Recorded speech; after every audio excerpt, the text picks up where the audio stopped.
Buenas tardes, hermanos.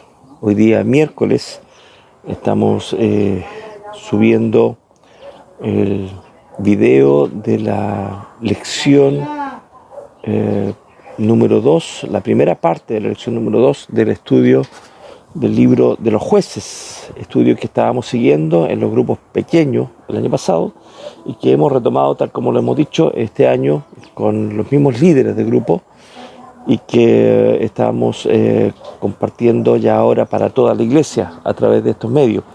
Así que en esta oportunidad el estudio está a cargo de nuestro hermano Sebastián Leiva. Él tiene este estudio de hoy día en la primera parte de la segunda lección del libro de los jueces. Así que voy a dejar con ustedes a nuestro hermano Sebastián Leiva y vamos a tener un momento de oración. Padre nuestro, gracias Señor por este tiempo que tú nos das de poder compartir tu palabra y hacerlo de esta manera, confiando Señor en que a través de todo lo que tú nos permites hacer para que tu palabra llegue a otras personas, tú permites Señor que en esta oportunidad nuestro hermano Sebastián pueda compartir este estudio Señor, y confiamos en que, oh Dios, las personas que están siguiendo esta serie, oh Dios, podamos todos ir creciendo cada día en tu palabra, conociendo tu voluntad y tus propósitos por los cuales dejaste este libro que estamos estudiando, Señor. Ayúdanos a tener una mirada centrada en el Evangelio, centrada en Jesucristo, de tal manera que este libro histórico que estamos siguiendo, Señor, no nos quedemos en ello, en la historia, sino que más bien, Señor, vayamos entendiendo de que por sobre todas las cosas, oh Dios, tú fuiste preparando todo el camino para que, oh Dios, así como nosotros ahora pudiéramos conocer que Jesucristo es el Rey y Señor, quien dirige, gobierna, quien es Señor de la iglesia y Señor en todo. Gracias, Padre, y bendice a nuestro hermano Sebastián, que comparte tu palabra en esta tarde. Gracias, Señor, en el nombre de Jesús. Amén. Amén. Dios les bendiga, hermanos, y queda nuestro hermano Sebastián con ustedes.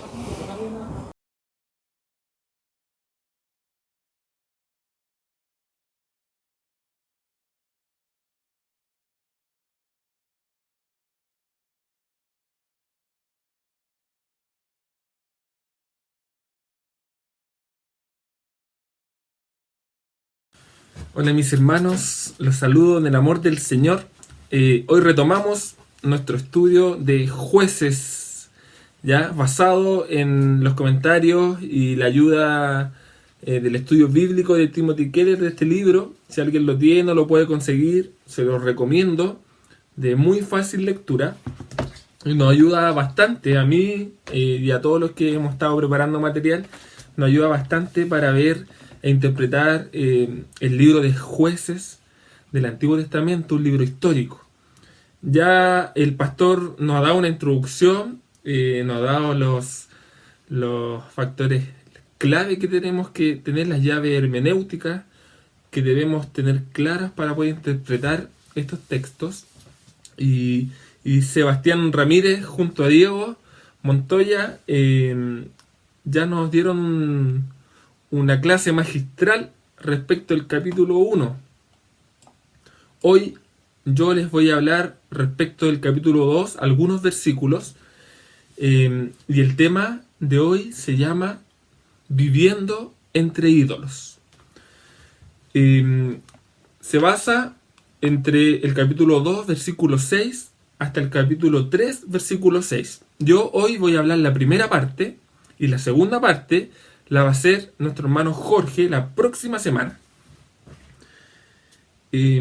Así que les invito primero a leer los versículos desde el versículo 6, estamos en el capítulo 2, del versículo 6 hasta el versículo 19. Yo tengo la versión Reina Valera contemporánea acá. Dice así: Josué despidió al pueblo de Israel y cada uno fue y tomó posesión de su heredad. Y mientras vivió Josué, y los ancianos que le sobrevivieron y que había visto las obras del Señor en favor de Israel, todo el pueblo sirvió al Señor. Y Josué, hijo de Nun, siervo del Señor, murió a la edad de 110 años. Lo sepultaron en Timat Serach, que era su heredad, en el monte de Efraín, al norte del monte de Gaz. Y murió también toda esa generación, y se reunió con sus antepasados.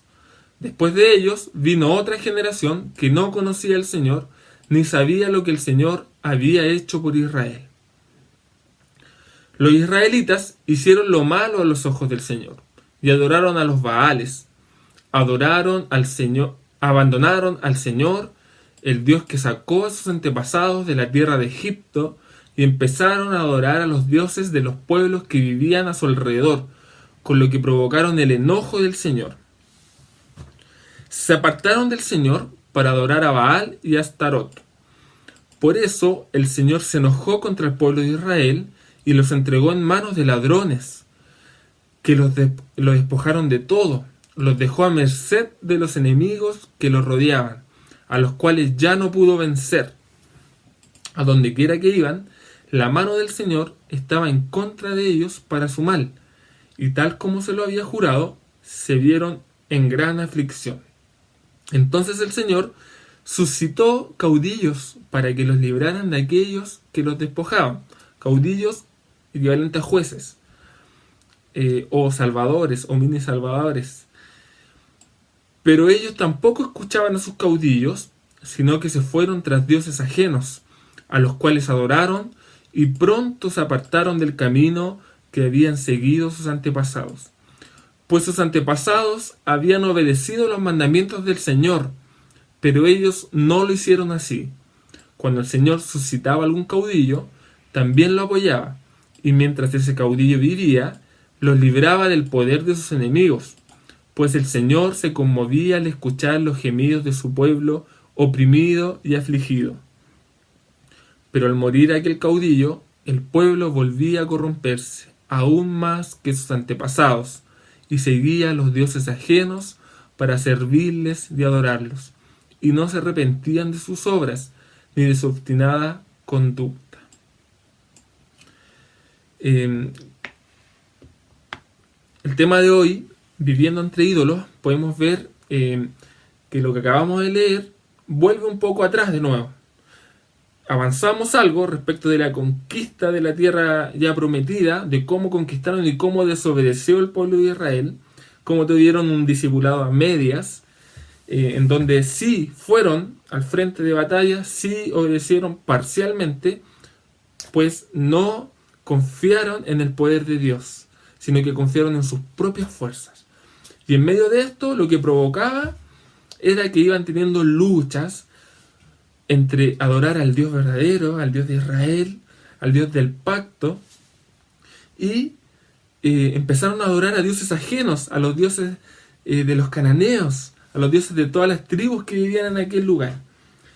Y lo que vemos acá es un resumen de aquello, es un resumen de lo que pasó con esta generación, de lo desobediente que fue, y cómo Dios, en medio de guardar su pacto, de guardar su promesa, que como nos dijo Diego, se cumple en Cristo, finalmente, la verdadera redención viene a consumarse con la promesa de un verdadero rey que viene a ser Cristo. Sin embargo, el Señor también hace juicios temporales en aquel entonces, en donde sí le advirtió al pueblo de Israel lo que pasaría si ellos desobedecían. Y eso es lo que estamos viendo en lo que acabamos de leer. Para ser más conciso, más concreto, Josué nos muestra el versículo 6, que cuando despidió al pueblo de Israel y tomó posesión de su heredad, vivió y dice que el pueblo que estaba con él, su generación, todo el pueblo sirvió al Señor, ¿ya? En cierta forma fue un pueblo que sí tenía la tentación de la idolatría, pero aquí el texto resalta de que ese pueblo sí seguía sirviendo a Dios, seguía acordándose de las promesas de Dios, seguía acordándose de cómo Dios los había salvado milagrosamente, de tantas cosas, de tantas circunstancias, a ellos y a sus antepasados. Sin embargo, también dice y toma un ejemplo a Josué como un siervo del Señor. Sin embargo, lo más interesante de esta parte del texto viene a ser, y que es lo más inquietante, que después de la muerte de Josué y después de la muerte de toda esa generación, después de ellos vino otra generación. La generación, sus hijos, los hijos de todos los contemporáneos, y esa generación, dice el texto en el versículo 10, que no conocía al Señor, ni sabían lo que el Señor había hecho por Israel. En el fondo, lo que dice estos primeros versículos, y para recapitular, yo creo que es importante que repasemos Josué. Josué le había hablado a su generación, le había dicho y le había dado un mensaje claro de parte de Dios qué es lo que pasaría. Josué capítulo 24, voy a leer el 19 y el 20, dice: entonces Josué le dijo al pueblo: ustedes no pueden servir al Señor porque Él es un Dios santo y celoso y no soporta rebeliones ni pecados. Si ustedes dejan al Señor para servir a otros dioses, Él vendrá y les irá muy mal, porque los exterminará a pesar de haberles hecho tanto bien. El pueblo le respondió: eso no sucederá porque nosotros serviremos al Señor. Imagínense, este pueblo que fue infiel al Señor, que fueron advertidos, que lucharon contra ídolos, falsos dioses. Aún así, en Jueces 2 vemos que fue un pueblo que sirvió al Señor. ¿Se imaginan cómo iba a ser el castigo para un pueblo que ni siquiera conocía al Señor, que fue la siguiente generación? Y esto es lo que pasa, y esto es lo que vemos. Aquí ya estamos viendo una generación ya no parcial, ya no discípulos a medias, sino que era una generación completamente idolátrica a los dioses de las otras tribus, a estos falsos dioses, a estos Baales, ocupa en el versículo 11. Por lo tanto, lo que se describe acá en simples palabras ya no es una lucha espiritual, ya no es una lucha o entre comillas una dualidad entre Dios verdadero y los falsos dioses, sino que ahora ya es una rebelión, derechamente una rebelión en contra de Dios. Acá la palabra de que no conocían al Señor no quiere decir que ellos no habían escuchado. No, ellos sí sabían, obviamente sabían lo que Dios había hecho con sus antepasados. Sabían que Dios lo había librado de Egipto, sabían que había cruzado el mar Rojo, sabían que lo que había pasado en el desierto, era una generación que sabía lo que pasaron al cruzar el Jordán, sabían lo que pasó cuando Dios destruyó los muros de Jericó. Era una generación que sabía la historia. ¿Cómo no la iban a saber si eran hijos de aquellos que lo habían vivido? El problema, y el gran problema que tenía esta generación, es que a pesar de haberlo sabido, olvidaron el Evangelio. Es decir, olvidaron de que tenían un Dios bondadoso, un Dios misericordioso, un Dios lleno de gracia para con su pueblo. Y al olvidar esta noticia, dejaron de gozarse con los milagros que Dios había hecho con sus antepasados. Cuando escuchaban esta historia, ya dejaron de gozarse, ya dejaron de disfrutarlas, ya dejaron de deleitarse, dejaron de adorar a Dios por todo lo que Él había hecho. Eso como primer punto, ya no era algo precioso Dios para ellos. Y en segundo lugar, como resultado de haber olvidado, de haber apreciado el Evangelio, ellos no solamente se olvidaron, sino que, dice el texto en el versículo 11, dice: hicieron lo malo a los ojos del Señor. ¿qué es hacer lo malo? Yo creo que todos tenemos una percepción parecida respecto de lo que es hacer lo malo, no solo como cristianos, sino que el mundo en general, en su naturaleza, sabe qué cosas son malas, qué cosas son buenas, a pesar de que hay otras cosas que están muy relativizadas. Sin embargo, acá lo llamativo es que hacer lo malo es sinónimo de servir a los Baales, en este versículo, en el 11. Dice, y adoraron a los Baales. Hacer lo malo era igual a amar y servir a otros dioses, a falsos dioses. La palabra Baal significa señores, mini señores, con minúscula. Y a estos dioses son a los que se refiere el texto, quien escribe Jueces. Ahora, la pregunta que nos puede surgir es, ¿quién es responsable de que esta generación haya llegado a tal depravación, a tal rebelión en contra de Dios? Y la respuesta más probable que tenemos son dos. Fueron responsables sus padres por no transmitirles bien el Evangelio, y por otro lado son responsables ellos mismos, que endurecieron sus corazones. La respuesta verdadera, lo más probable es que son ambas. Aunque hay gran responsabilidad personal en el pecado, pero una generación completa que no conoció al Señor también es consecuencia de cómo lo hicieron sus generaciones pasadas. Y ahora vamos a ver un poquito más profundo en la práctica lo que significó esto en ese tiempo y cómo hoy día repercute a nosotros como cristianos. Siendo nosotros una generación, todos los que están escuchando, somos una generación que conocemos el Evangelio, que hemos escuchado el Evangelio, la verdad de que Dios es bueno, un Dios misericordioso, un Dios lleno de gracia, que nos dio su Hijo. Dio su Hijo hasta lo último para que nosotros disfrutáramos y nos gozáramos en Él.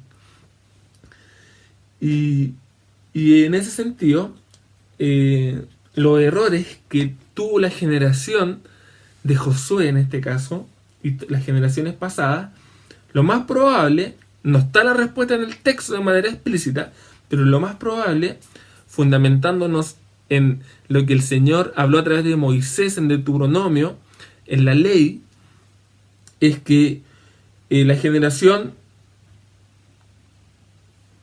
muchas veces lo que cometen las generaciones anteriores es que predican un evangelio de una manera nominal y no de una manera genuina, no de una manera profunda, no de una manera real, ¿ya? Y esto pasa a que las siguientes generaciones ya empiezan a pasar desde el compromiso con el evangelio y con Dios, pasan a la complacencia, y después de la complacencia pasan a ceder cualquier tipo de cosa. Y así se repite la historia, no solo en ese tiempo, sino que hasta nuestros días. Ahora, Jueces 2 no es la única relato en la Biblia que vemos que pasa esto. Sin duda, también lo vemos en otros textos bíblicos, en otras partes de la historia del pueblo de Israel, en el Nuevo Testamento y también en la historia reciente del cristianismo. Por ejemplo, la iglesia de Nueva Inglaterra colonial, se dice en la historia que alrededor del año 1620, de 1640, los cristianos de aquel tiempo eran cristianos de muy buen testimonio, cristianos muy bíblicos, muy ortodoxos, que llevaban muy a la práctica su evangelio.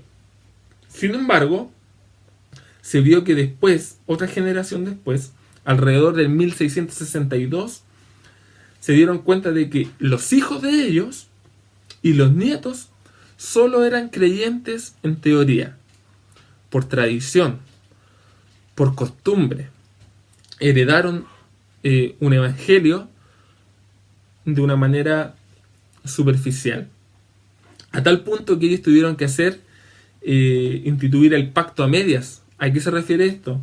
A que permitieron, por ejemplo, que dentro de la iglesia votaran y tuvieran comunión plena en la iglesia no solo los que no los que se hacían miembros, porque no estaban dispuestos muchos a hacerse miembros y comprometerse con Dios y con su iglesia, sino que tuvieron que rebajar los requisitos y permitieron que los que se habían bautizado cuando niños podían votar y podían tomar decisiones dentro de la iglesia.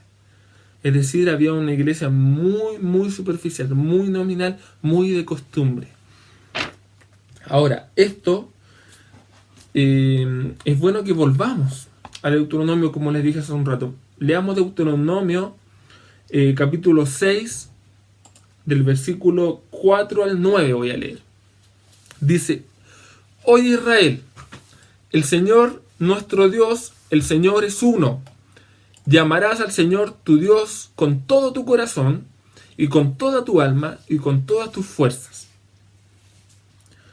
Estas palabras que hoy te mando cumplir estarán en tu corazón y se las repetirás a tus hijos y hablarás de ellas cuando estés en tu casa y cuando vayas por el camino y cuando te acuestes y cuando te levantes. Las atarás en tu mano como una señal y las pondrás entre tus ojos como frontales y las escribirás en los postes de tu casa y en tus puertas.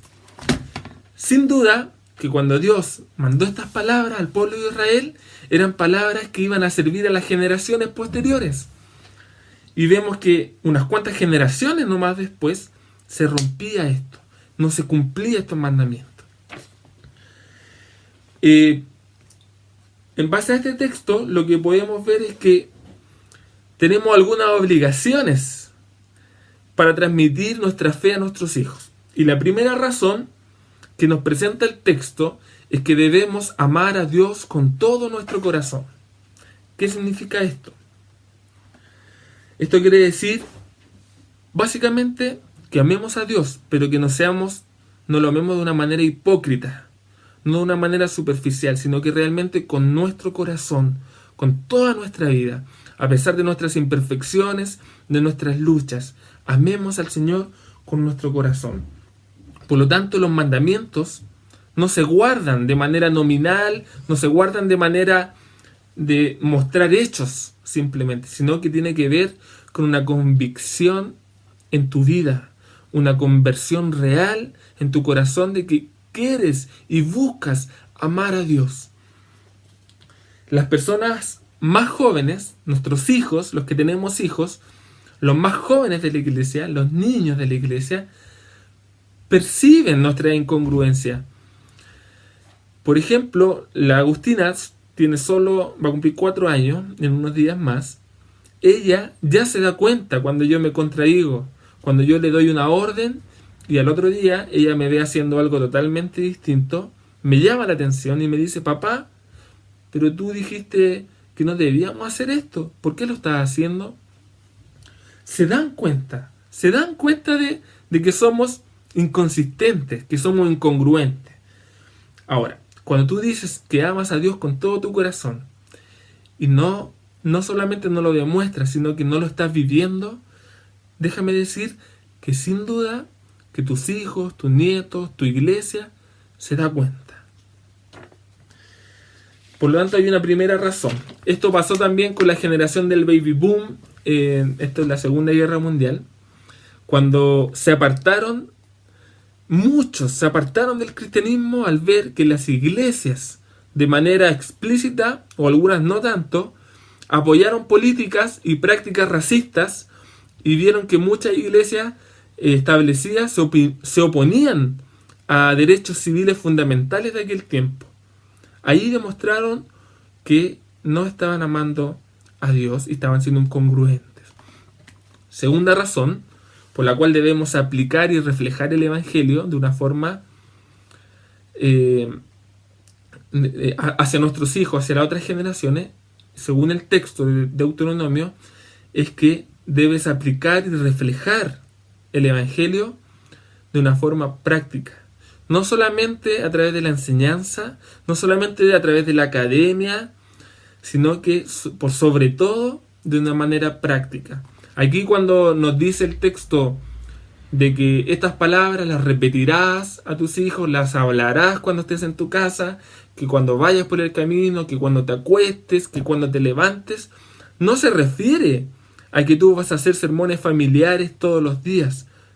Sí podemos quizás hacerlo como un buen elemento, una buena herramienta para discipular a nuestras familias, pero no se refiere a eso.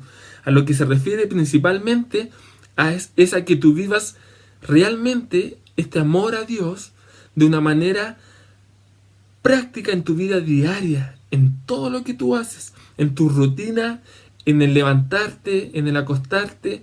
Tú realmente estés viviendo el Evangelio. No solamente lo estés diciendo, sino que lo estés viviendo y que tus actos lo reflejen.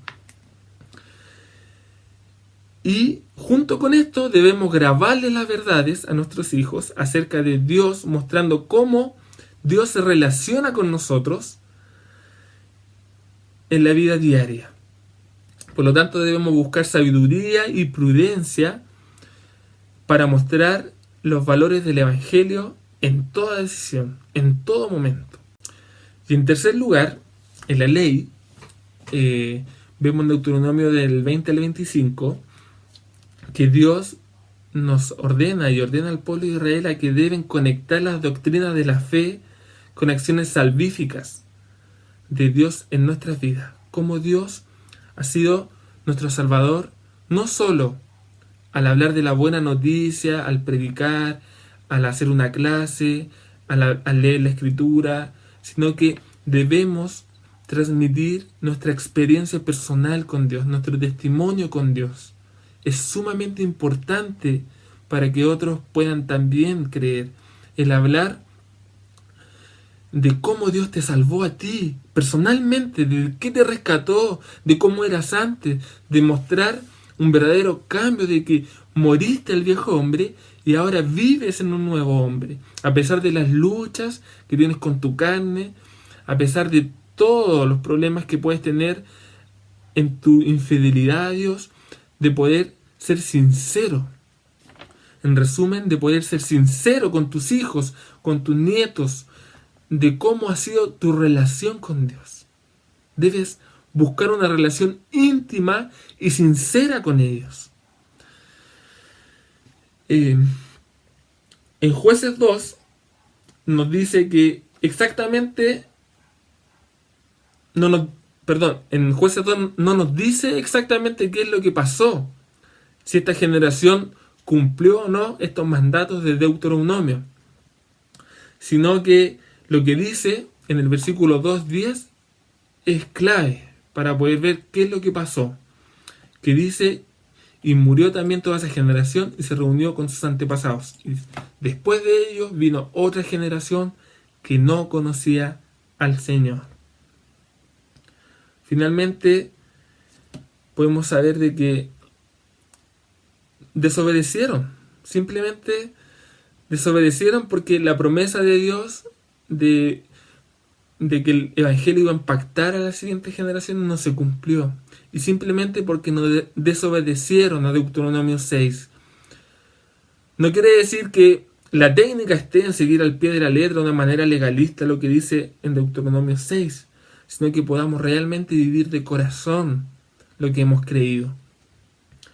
Y esto es lo que pasa básicamente con los jueces. Las propias voluntades, las propias preferencias que tenían ellos fueron algo mucho más importante que lo que decía Dios. Sus propias decisiones estaban por sobre lo que decía Dios. Y cuando llegaron ya a esta generación ya había fracasado, ya había dejado de creer y se dieron vuelta a adorar a falsos dioses, lamentablemente. Y Jueces 2 del día al 13 es cuando empieza el primer ciclo repetitivo de decadencia del pueblo.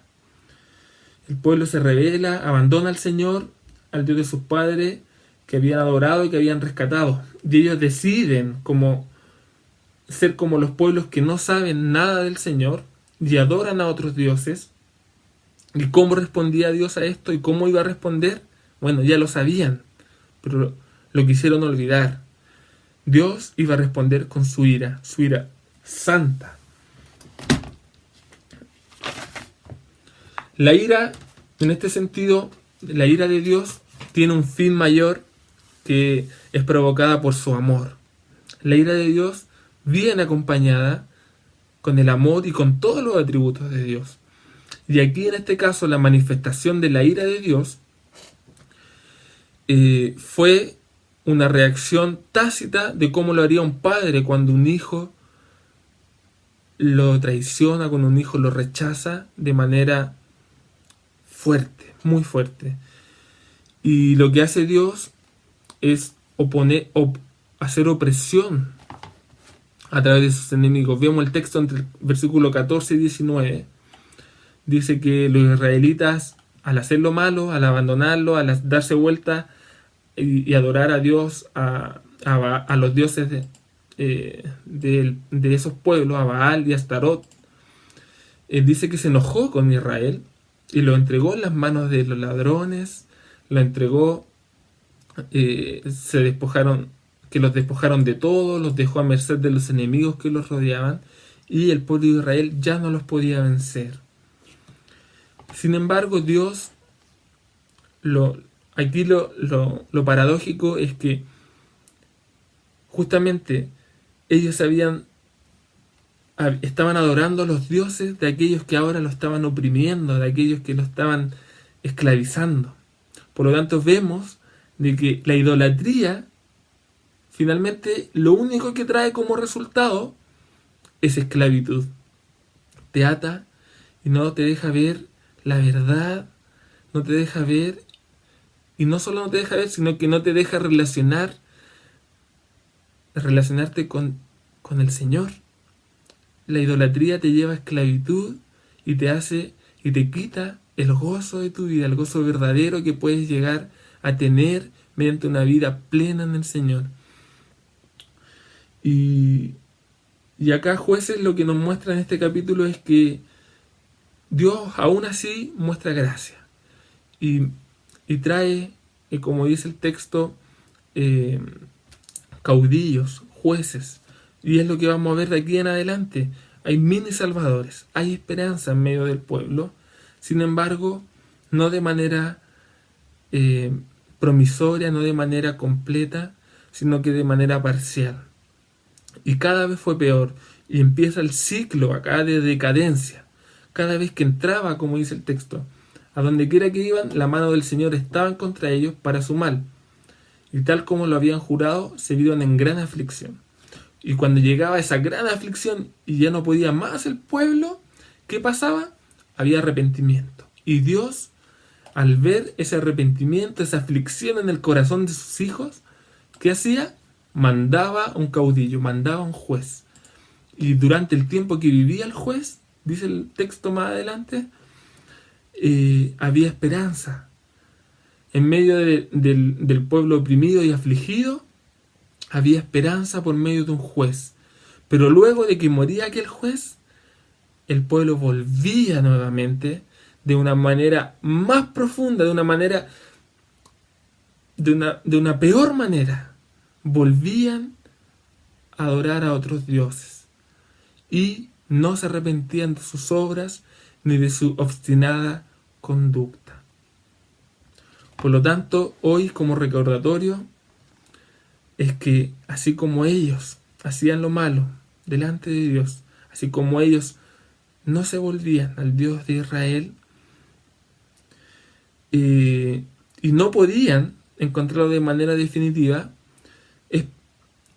es porque sabían que no podían salvarse a través de un juez, de una persona imperfecta, pues Dios tenía preparado algo mejor, algo que hoy día tú y yo podemos verlo, algo que hoy día tú y yo podemos creer, algo en lo que hoy día tú y yo podemos gozarnos, que es Cristo.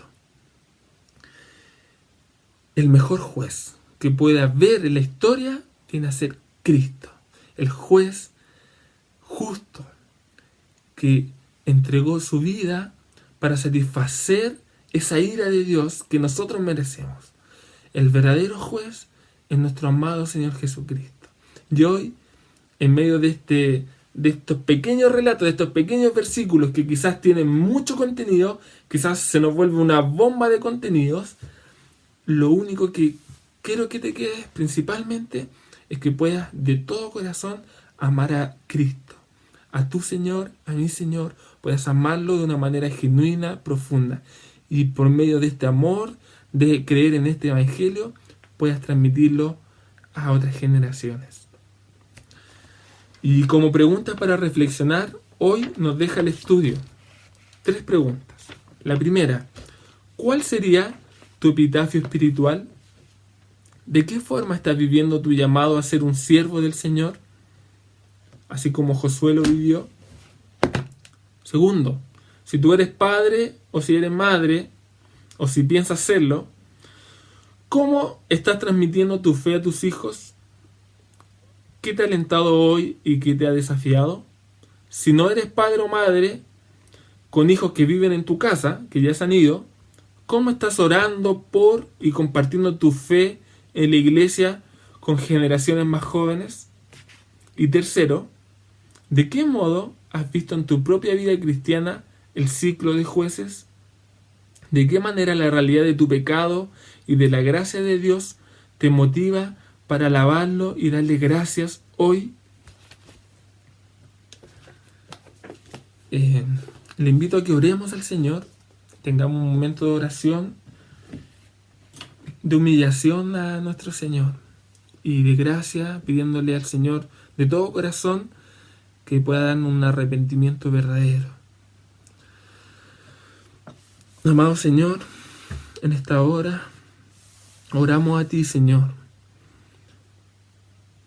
viendo tu palabra, Señor, lo que has hecho con tu pueblo, lo que tu pueblo ha hecho también de desobedecerte.